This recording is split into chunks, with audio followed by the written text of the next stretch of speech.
As you see in the title, I'm making dry pan fried chicken. Well, hi guys, welcome back to Linda's Pantry, and today I'm super excited to bring you along for a dry pan fried chicken. That's a mouthful. I got this recipe from watching Jacques Pepin, and he does this technique. It's a simple technique.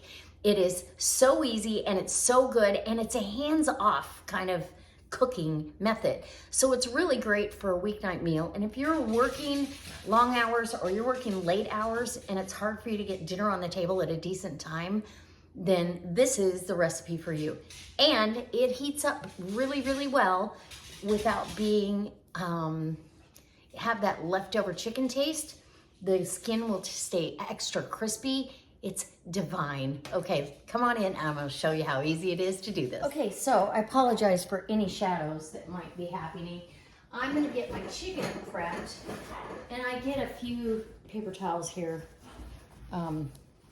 Sorry if you're gonna hear dogs in the background because they're having their morning workout. Okay, so I'll keep some of these. I'm gonna go ahead and open. So when I buy chicken thighs, and you guys saw I just recently bought 20 pounds of chicken thighs that were on sale for 69 cents a pound. That's just an incredible buy these days. So I like to take the chicken out with clean hands, and you do have to be very clean about how you're handling raw chicken. So all my stuff will then end up cleaned. So when I vacuum seal it, I put a paper towel in here at the top so any liquid sucks into the paper towel and it doesn't mess with the seal when you're vacuum sealing. Just a tip for you. Okay, let me rinse off real quick, and then I'm going to turn my electric skillet on because this goes super fast. So I've got an electric skillet over here. I hope you guys can see. And I'm gonna turn that on. We'll put it on 350 to start. And so then I take my chicken here. I'll show you the prep work first. And you put the skin side down, okay? And then on either side of the bone, hopefully you can see that, you're gonna cut right alongside that bone. And what that does is it opens it up for you. And oh my goodness, okay. So it makes it flatter, it cooks more evenly there. So you wanna get beside the bone. Can you see? Now it's kind of flattened out, right?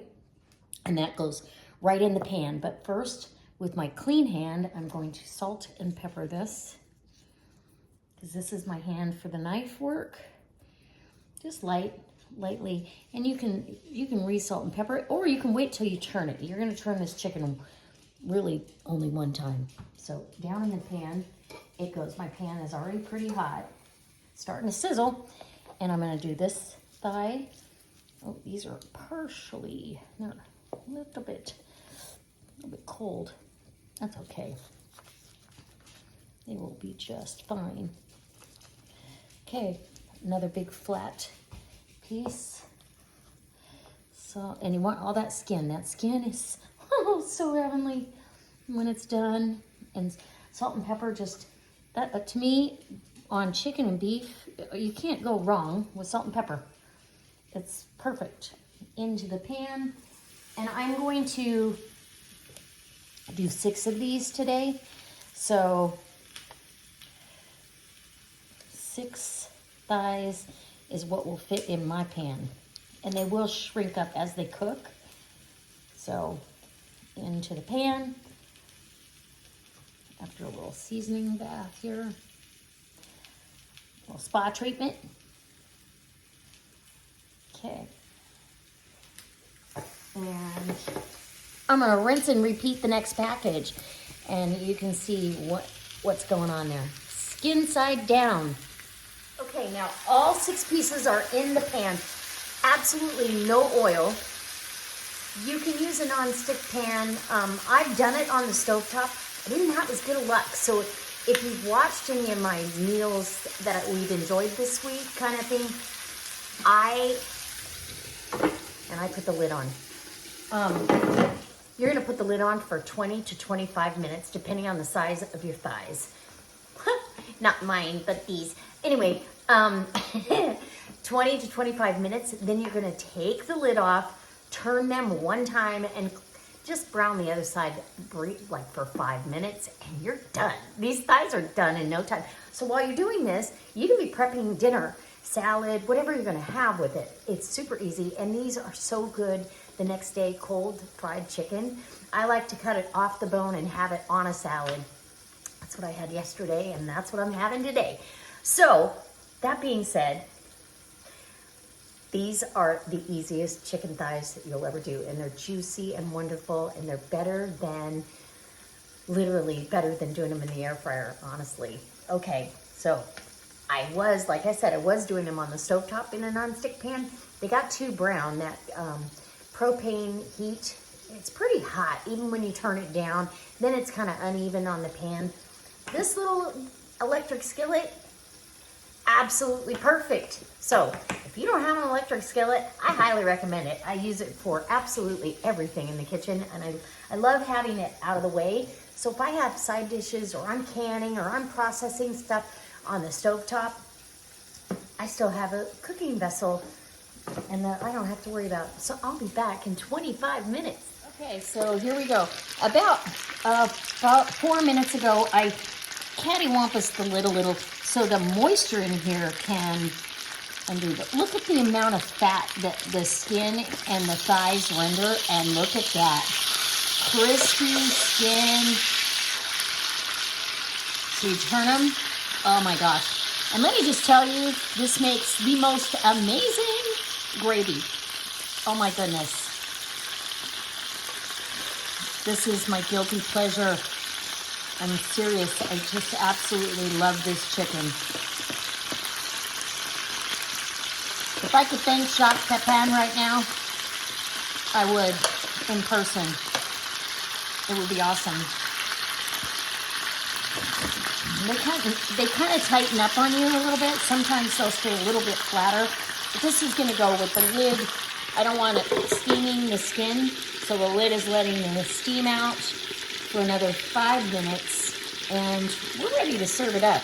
If you want, you can re-crisp the skin really hot for another 2 minutes. I've done that on the bigger ones and really get it crispy.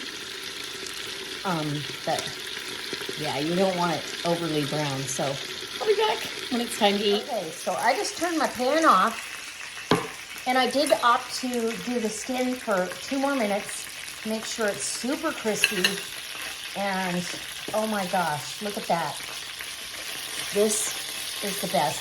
So the drippings that are in this pan, they are not going to waste. Let me just tell you, I am going to save all of that fat and the drippings for chicken gravy. I don't need to make chicken gravy right now, but that makes the best biscuits. Chicken fat is like bacon grease. You should be saving it. It's invaluable. Look at that. So as soon as that fat cools down enough, I will get that up into another bowl with all that fond and delicious. There you go. That's my dry pan fried chicken. I'll bring you back for a taste test in just a second. It's way too hot to eat right now, but isn't that delicious looking? It's so good, and it's so easy. Hands off cooking. Okay, time for a taste test.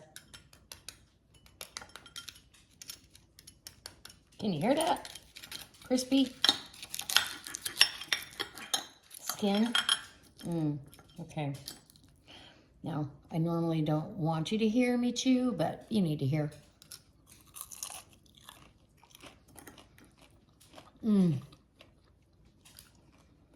So good.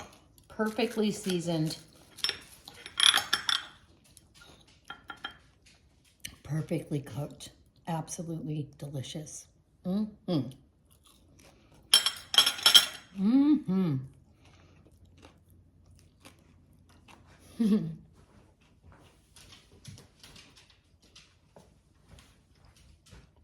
And here's the rendered fat from the chicken with the pan, a little bit of the panned fond. Any of the crispy bits that are on the pan, keep them. This will make at least two small batches of gravy. There's about 4 tablespoons in here. Or you could use this, like I said, with biscuits. It makes wonderful biscuits. Yum. Okay. I'm going to go finish this chicken thigh and enjoy. I hope you'll come back next time for another delicious recipe here at Linda's Pantry. So I hope you get a chance to try this super easy way to have fried chicken that is absolutely